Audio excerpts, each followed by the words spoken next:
მოგესალმებით კიდევ ერთხელ დილამ მშვიდობის ჩვენ უკვე დავბრუნდით და დავბრუნდით სტუმართან ერთად 13 ივნისმა სტიქიურმა უბედურებამ საზოგადოებაში ერთიანობის და სოლიდარობის განცდასთან ერთად გააღვიძა ალბათ შიშის და პანიკის გარკვეული ნიშნები, იმიტომ რომ სტიქიის მიმართ ყველა უფრო ფრთხილი გახდა და რატომღაც კიდევ უფრო გამძაფრდა, რატომღაც არა გასაგები მიზეზების გამო კიდევ უფრო გამძაფრდა ამ სტიქიური უბედურებების შიში. ამან გამოიწვია ის, რომ ვრცელდება ხშირ შემთხვევაში ბევრი სწორი არასწორი ვარაუდი იმის შესახებ, რომ წინ-გველის სხვადასხვა სტიქიური უბედურება განსაკუთრებით ხშირად რატომღაც ვრცელდება ეს მიწისძვრებზე, რომელზეც ალბათ ჩვენი მაყურებლების უმრავლესობა მიცის, რომ ზუსტი დროის პროგნოზირება წინასწარ შეუძლებელია და შესაბამისად ალბათ მოკლებულია რეალობას ის, რომ 2015 წელი სავსე იქნება დამანგრეველი მიწისძვრებით, რაზეც საუბრობენ ინტერნეტში გაუჩერებლად. ჩვენზე კომპეტენტური და გაცილებით კომპეტენტური ადამიანი გვყავს დღეს სტუმრად, რომელიც ამ თემაზე ისაუბრებს. ჩვენი დღევანდელი გადაცემის სტუმარია ილიას უნივერსიტეტის პროფესორი, სეისმოლოგი სურაჯ ავახიშვილი. დილამ მშვიდობის, პირველ რიგში დიდი მადლობა, რომ ჩვენთან ერთად ხართ. დამამშვიდებელი პროგნოზია ბატონ ზურას. კი, ჩვენ რეკლამის დროს უკვე ვიხელთეთ დრო და უკვე თვითონ ეტყვის ჩვენ მაყურებელს. მანამდე მოდით გითხარით, ზოგადად რატო გაჩნდა ეს ვარაუდები, რომ გაევრცელებინათ ეს ინფორმაცია თითქოს 2015 წელს აი ამ სტიქიის შემდეგ მოყვებოდა რაღაც მიწისძვრების ციკლი. დილამ მშვიდობისა, მივესალმები მაყურებელს. რაც შემიძლია ვთქვა, ეს ზუსტად ვერ გეტყვით, რატომ გაჩნდა, მაგრამ აი ზუსტად პანიკის ნიშნებია რაღაც აი შიშისგან გამოწვეული და აბსოლუტურად უსაფუძვლო ვარაუდი გაჩნდა იმის შესახებ, რომ რაღაც განსაკუთრებული მოხდება. არაფერი განსაკუთრებული არ მოხდება. არ არის მოსაოდნელი რაღაც გაზრდა ამ სეისმურობის, მით უმეტეს კატასტროფული მიწისძვრები. თუმცა, აი თქვენ რო ბრძანეთ, სიფრთხილე ძალიან კარგია. რა თქმა უნდა. მიწისძვრებთან დაკავშირებითაც და საერთოდ ბუნებრივ კატასტროფებთან დაკავშირებით და ეს სიფრთხილე რაც უფრო დიდხანს გაგვყვება და მით უმეტეს თუ გარკვეულ მოქმედებაში გადაიზარდა, მე გულისხმობ, რომ თქვათ მიწისძვრისთვის მზად ვიქნებით, არის ელემენტარული წესები, თქვენ როგორ ბრძანეთ, მიწისძვრის ზუსტი დროის და ადგილის პროგნოზი შეუძლებელია. მაგრამ როგორ შეგვიძლია ჩვეულებრივი მოსახლეობა ჩვენ მოვემზადოთ მიწისძვრისთვის? იცით რა, პირველი მე მგონია, რომ რაც აუცილებლად ყველამ უნდა იცოდეს, ის რომ საქართველო მთლიანად კავკასია ტექტონიკურად აქტიური რეგიონია, სეისმურად აქტიური რეგიონია და აი ხა მოვლენები მაჩვენა, რომ არა მარტო სეისმურობა, საერთოდ ბუნებრივი კატასტროფები ხდება საბედნიეროდ არც თუ ისე ხშირად არის გაცილებით უფრო ასე ვთქვათ მიწისძვრის მხრივ და სხვა მხრივაც კატასტროფული ადგილები საქართველოში ეს ასე ხშირად არ ხდება, მაგრამ ხდება და ამისთვის მზად უნდა ვიყოთ და მზად უნდა ვიყოთ მრავალ მხრივ, მაგრამ რაც მოსახლეობას შეეხება მიწისძვრასთან დაკავშირებით არის ელემენტარული წესები, რომელიც შეიძლება ვიცოდეთ და ეს მე რამდენად ვიცით სკოლაშიც ისწავლება, მაგრამ ეთყობა არასაკმარისად რაღაც უფრო მეტი ყურადღება უნდა მივაქციოთ კატასტროფების დროს როგორ უნდა ვიქცეოდეთ. მიწისძვრის პროგნოზირება, როგორც თქვით, შეუძლებელია, მაგრამ არსებობს ეგრეთ წოდებული ჩვენ, ასე ვთქვათ, გრძელვადიან პროგნოზს ვუწოდებთ, ის რომ დაახლოებით საშუალოდ შევაფასოთ, სად როგორი სეისმურობა. ამ მხრივ უკვე ბევრჯერ გვითქვას, რომ ვთქვათ, საქართველოში განსაკუთრებით აქტიური რეგიონებია კავკასიონი, განსაკუთრებით ცენტრალური ნაწილი, აი იქ სადაც 91 წელს რაჭა იმერეთის საზღვარზე ძალიან ძლიერი მიწისძვრა მოხდა, ეს რეგიონი დღემდე საკმაოდ აქტიურია, ძალიან აქტიურია ჯავახეთის ზეგანი სეისმურად, საბედნიეროდ გაცილებით ნაკლებად აქტიურია თბილისი და შემოგარენი. საქართველოში კონკრეტული ადგილი რომელია ესეთ ყველაზე ძლიერი სეისმურად? აი კავკასიონი რო გითხარი, განსაკუთრებით ცენტრალური ნაწილი მისი და ჯავახეთის ზეგანი სეისმურად ყველაზე აქტიური, ყველაზე ხშირად იქ ხდება მიწისძვრები და ძლიერი მიწისძვრებიც იმხდება. თუმცა, ასე ვთქვათ, ასეისმური რეგიონი საქართველოში არ არის. ყველგან გარკვეული სეისმურობა არის. თბილისი განსაკუთრებით ყურადღება მისაქცევია სეისმურობის თვალსაზრისითაც და სხვა კატასტროფების მხრივ, იმ მხრივ, რომ მოსახლეობის სიმჭიდროვე ინფრასტრუქტურის სიმრავლე ზრდის რისკს არ არის და მსხვერპლისაც სამწუხაროდ როცა ასეთი მოვლენები ხდება. რადგან ინფრასტრუქტურა აღნიშნეთ, ბევრი ქვეყანა და რეგიონია, რა თქმა უნდა, მსოფლიოში, სადაც კიდევ უფრო აქტიურია, სეისმურად აქტიური ზონებია და იქ მუდმივად ხდება ამაზე მუშაობა, როგორ უნდა იქნეს მსხვერპლი თავიდან აცილებული და ასე შემდეგ. საბედნიეროდ ჩვენ ესეთ აქტიურ სეისმურ ზონაში არ ვართ და ესეთი დამანგრეველი შედეგები არ აქვს, მაგრამ ჩვენც ალბათ უნდა გავითვალისწინოთ, როგორც თქვენ აღნიშნეთ, სიფრთხილე მუდმივად საჭიროა. დღევანდელი მონაცემებით რამდენად გათვალისწინებულია იგივე მშენებლობების დროს, ინფრასტრუქტურის მოწყობის დროს ის, რომ შეიძლება ვთქვათ, ვინაიდან ესეთ ზონაში ვართ, მომავალში მოხდეს მიწისძვრა და როგორ ავიცილოთ მსხვერპლი თავიდან. ზოგადად, ასე ვთქვათ, ზოგადად რომ ვთქვათ, გათვალისწინებულია თბილისი დღეს ითვლება, მაყურებლისთვის უფრო გასაგები იქნება 8 ბალიან ზონაში, ასე რომ ვთქვათ, და ასე ვთქვათ, ამ მხრივ გათვალისწინებულია, თუმცა ძალიან მნიშვნელოვანია კონტროლი, ეს უკვე ჩვენი სფერო არ არის, არსებობს სამსახურები, რომლებიც ამას უნდა აკეთებდნენ. და ძალიან მნიშვნელოვანია ისიც, რომ მაგალითად წოდებულია სეისმური ნორმები თანამედროვე იქნეს მიღებული, ამ ხრივაც მე ვიცი, რომ უკვე წელს იქნება ევროპული ნორმები მიღებული, ყოველ შემთხვევაში უახლოეს მომავალში და ეს ძალიან მნიშვნელოვანია. სეისმური დარაიონების ახალი რუკა უნდა შეიქმნას, ჩვენი რუკა ძალიან ძველია და ასე ვთქვათ უკვე ვერ აკმაყოფილებს, რა თქმა უნდა, და ესეც საკმაოდ სწრაფად გადაწყდება. დღეს კანონმდებლობით არ არის ხო კონკრეტული რაღაც არა ეს კანონმდებლობით არის 8 ბალიანი ზონა რო არის ეს ნორმებში არის და ყველა ვალდებულია გაითვალისწინოს და არის გარკვეული წესები ასე ვთქვათ გარკვეული ყველა მშენებლობის დროს გარკვეული კვლევა უნდა ჩატარდეს როგორ გრუნტზე შენდება შენობა და ამის მიხედვით მოხდეს ამაზე დაფუძნებით გათვლა თუმცა თქვენ აღნიშნეთ რომ სპეციალური სამსახური უნდა არსებობდეს ამ დღეების განმავლობაში გეოლოგებიც იყვნენ ჩვენთან სტუმრად და ამ მიმართულებითაც ბუნებრივია საჭირო ამ შენებლობის წინ კონკრეტული დასკვნა. თუმცა მათ აღნიშნეს, რომ ეს სამსახური გაუქმდა რაღაც გარკვეული პერიოდის წინ და შესაბამისად ეს დასკვნებიც არ იყო ხოლმე გამოყენებული. ეს დასკვნებზეა საუბარი, აქ აი ხარისხის შემოწმებას მე რამდენადაც ვიცი, მერიის ზედამხედველობის სამსახური უნდა ახდენდეს.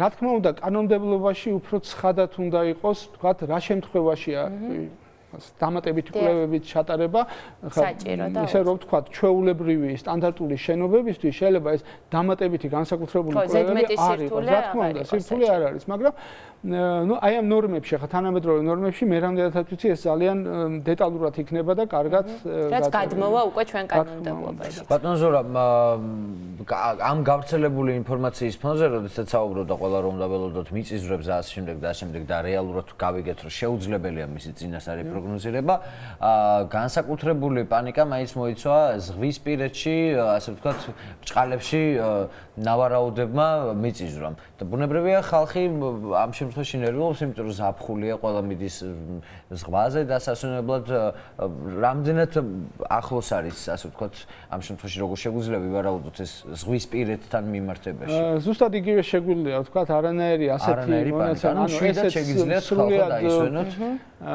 უსაფუძვლო ჭორი ვრცელდება, ისე პანიკისთვის მე მგონი ან რა აზრი აქვს ასეთი ასე ვთქვათ ინფორმაციის გავრცელებას, მაგრამ აბსოლუტურად უსაფუძვლოა. ისევე როგორც ვთქვათ, ახლა ზღვისპირეთიც გარკვეულად შეიძლება იქ მიწისძვრა მოხდეს, თუმცა ძლიერი მიწისძვრები იშვიათად ხდება, მაგრამ უნდა ვთქვათ, რომ 2012-ში იყო საკმაოდ ძლიერი მიწისძვრა, ზღვაში იყო მიწისძვრა და ზღვისპირეთში იგრძნეს მთლიანად. აი რა მეინტერესებს იცით? აი ეგ უნდა მეკითხა მეც, ანუ აი ხდება ისეთი მიწისძვრები, რომელსაც ჩვენ ვერ გვგრძნობთ. რა თქმა უნდა, შეიძლება იყოს. საბედნიეროდ მიწისძვრების უმეტესობა შეუმჩნეველია, ძლიერი მიწისძვრები, ეს ზოგადი კანონია და მათ შორის საქართველოში ძლიერი მიწისძვრები გაცილებით იშვიათად ხდება. ყოველ დღე რამდენიმე მიწისძვრა ხდება, აი იმ უბნებში, რომელიც გითხარით, თქვა ჯავახეთზე 2-3 მიწისძვრა მაინც მოხდებოდა გუშინაც, დღესაც მოხდება კავკასიონზე, რომელსაც მარტო აპარატურა იწერს და უმეტესობა მიწისძვრების საბედნიეროდ ადამიანი ვერ გრძნობს. ეს აი ამ მიწისძვრის სიდიდე რო განსაზღვროთ მაგნიტუდით, აი რიხტერის სკალას რომ უწოდებდნენ, დაახლოებით 2-3-მდე, აი 3 თუ არის მაგნიტუდა, ამას ადამიანი უკვე ეპიცენტრში შეიძლება იგრძნოს. ასეთი მიწისძვრები საკმაოდ იშვიათად ხდება. შეიძლება მთელი კვირა გავიდეს, 2 კვირა, რომ ასეთი მიწისძვრა არ მოხდეს და ისეთი რომ დიდმა რაოდენობამ ხალხის და სერიოზული შეშფოთება საბედნიეროდ ჩვენთან იშვიათად ხდება. თუმცა, აი როგორც გითხარით, ხდება ასეთი მიწისძვრები, იყო სხერპლიანი მიწისძვრებიც, იყო მიწისძვრები, რომელსაც ნგრევა გამოიწვია, როგორც ისტორიულ პერიოდში, ანუ ჩვენ ადრეულ შუა საუკუნეების ჩანაწერებიდან ვიცით, შემდეგ უკვე მე-19 საუკუნეში უფრო დეტალურად მე-20 საუკუნეში უკვე ინსტრუმენტული პერიოდშიც იყო ასეთი მიწისძვრები და აი ამისთვის უნდა ვიყოთ მზად. ახლა როგორც გითხარით, პროგნოზირება ზუსტი დროის შეუძლებელია, მაგრამ როდესაც დიდი მიწისძვრა ხდება, ან საერთოდ კატასტროფა როცა ხდება, ამ დროს როგორი მომზადებულიც არ უნდა იყოს, აი მსოფლიო პრაქტიკა გვიჩვენებს, რომ ძალიან მომზადებულ ქვეყნებშიც კი გრევაც არის, მსხვერპლიც არის, ამიტომ იქ უნდა იყოს სისტემა, რომ ძალიან სწრაფად მივიდეს ინფორმაცია სათანადო სამსახურებამდე და ხალხამდეც. აი ამ ხრივ ჩვენ ნამდვილად მოვაწესრიგეთ, აი ბოლო 10 წლის განმავლობაში თანამედროვე სეისმური ქსელი გვაქვს და ინფორმაცია ასე ვთქვათ ონლაინ რეჟიმში გადმოეცემა, ცენტრში მუშავდება და მიწისძვრის შემთხვევაში, სხვათა შორის სუსტი მიწისძვრის შემთხვევაშიც კი, როცა შეიძლება ადამიანებმა იგრძნონ და გარკვეული შიში გამოიწვიოს, ავტომატურად SMS-ითაც და ასე ვთქვათ ელექტრონული პოსტითაც ინფორმაცია მიდის საგანგებო სიტუაციებში, სამაშველო სამსახურში, კრიზისების საბჭოში, მერიაში. რამდენია დრო საინტერესო აი ამ ინფორმაციის ამ ინფორმაციის ახლა მიწისძვრა განსხვავებული მოვლენაა. მიწისძვრას ვერ დააპროგნოზებთ, ამიტომ მიწისძვრის მოხდენის შემდეგ ხდება ეს და დაახლოებით მაქსიმუმ 2 წუთში მიდის, მაგრამ ამასაც ძალიან დიდი მნიშვნელობა აქვს, იმიტომ რომ აი ამ სამსახურებმა შეაფასონ მასშტაბი, ადგილი იცოდნენ და დაგეგმონ და ან სწრაფად მოახდინონ რეაგირება. ხო, თავისი ძალების სწორად მობილიზება მოახდინონ. ამ ხრივ ჩვენ, ასე ვთქვათ, საერთაშორისო დონეზე ვართ უკვე გასული. თუმცა, რა თქმა უნდა, ამით არ ვკმაყოფილებით, აი წელს იგეგმება ძალიან სერიოზული განახლება ჩვენი სეისმური ქსელის, ამ ზაფხულსა გვაქვს დაგეგმილი და ამას ალბათ შემოდგომაზე უკეთესი ქსელი იქნება. ბატონო, აუცილებლად უნდა კითხოთ მეწყერის და წყალდიდობის ღვარცობის შესახებ, თქვენ როგორც ვიცი, ამ წუთი ახლაც მუშაობთ. კვლევა მიმდინარეობს. ხო, იმ ადგილებში თუ არის საშიშროება მისი განმეორების საშიშროება არის გარკვეული, თუ ძლიერი წვიმები იქნება, ამიტომ ჩვენ გონია, რომ ძალიან სწრაფად უნდა მოხდეს დეტალური შესწავლა და ძალიან სწრაფად რაღაც მიმდინარეობს.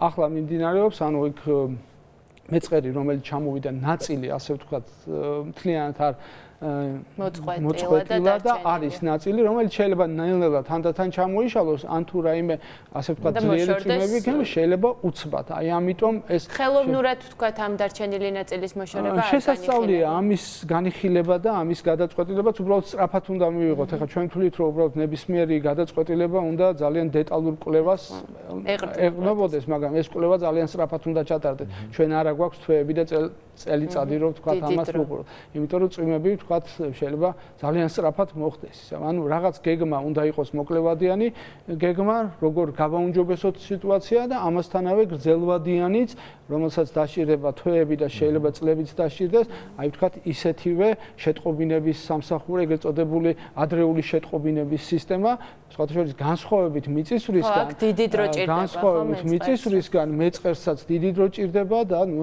წყალდიდობას ნალექები ჭირდება და ამიტომ უფრო მეტი დრო გვაქვს და მართლაც ადრე შეიძლება შევატყობინოთ, შეიძლება ეს ძალიან მსხვერპლის თავიდან არიდება გაცილებით შესაძლებელია, მაგრამ აი მესამე რაც უკვე ვთქვით და ვისაუბრეთ, გარდა ამ სისტემისა, თვითონ მოსახლეობაც უნდა იყოს ვთქვათ ასეთი კატასტროფებისთვის და სწორად უნდა მოქმედებდეს, აი ჩემთვის მაგალითად გასაოცარი იყო აქ, რომ ძალიან ბევრი თურმე არ ემორჩილებოდა მაშველებს და არტოვებდა, უკვე კატასტროფის მასშტაბები შეეძლოთ დაენახათ და ეს ალბათ რაღაც უფრო ზუსტად ისეთი პრობლემაა, რომელიც შეიძლება დავძლიოთ აი ბავშვობიდანვე თუ არ არის საჭირო აქ პანიკა და შეშინება, უბრალოდ არც მეორე უკიდურესობაში არ უნდა გადავარდეთ. აი მაგალითად ახლა საბჭოთა კავშირში იცით, რომ ბუნებრივი კატასტროფები არ ხდებოდა. იქ საერთოდ იმალებოდა ასეთი მსხვერპლის ფაქტი არ იყო ამაზე საუბარი და ალბათ ესეც არის გარკვეულად მიზეზი იმისა, რომ ვერ აღვიქვავთ სწორად აი ასეთ საშიშროებას. ძალიან დიდი მადლობა, რომ ჩვენი სტუმარი იყავით დღეს და მაყურებელს მიაწოდეთ საჭირო ინფორმაცია. პრინციპში მიწისძვრების თვალსაზრისით შეგვიძლია დავამშვიდოთ პოზიტიური ამბით დავასრულოთ. მოაყვებით ამ გავრცელებულ არანაირი მიწისძვრა არ არის მოსალოდნელი. ფიზიკურად შეუძლებელია მიწისძვრის წინასწარ დადგენა, ასე რომ შეგიძლიათ მშვიდად იყოთ, მშვიდად დაიძინოთ, მშვიდად გაიღვიძოთ. არც ის არ არის სწორი, რომ ამბობდნენ ზღვისპირეთშია მოსალოდნელი, ეს კიდე საიდან მოიტანეს, არ ვიცი. შეგიძლიათ მშვიდად დაისვენოთ, ზღვაზე გაეშუროთ. მაგრამ ნებისმიერ სიტუაციაში უნდა იყოთ მზად და გქონდეთ შესაბამისი ინფორმაცია. დიდი მადლობა. დიდი მადლობა თქვენ.